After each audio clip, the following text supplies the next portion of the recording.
Hello guys, welcome back to this channel. On today's video, I'm gonna show you how you can link lost media in the CapCut PC.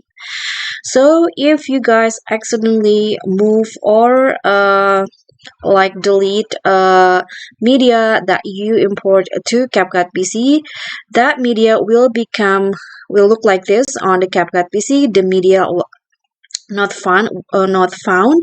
And here's what you need to do to link this media again.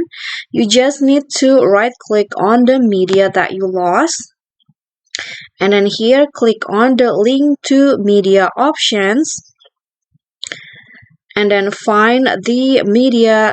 If you move it accidentally, you can just find the folder, but if you delete it permanently in your computer, there's nothing you can do about that. So please make sure that you remember the file location, or you don't delete it permanently. So just click on the media, click on open, and just like that, the media will be linked again. Okay, so that's all from me. Thank you so much for watching. If you enjoyed this video, please give me a like and smash the subscribe button down there.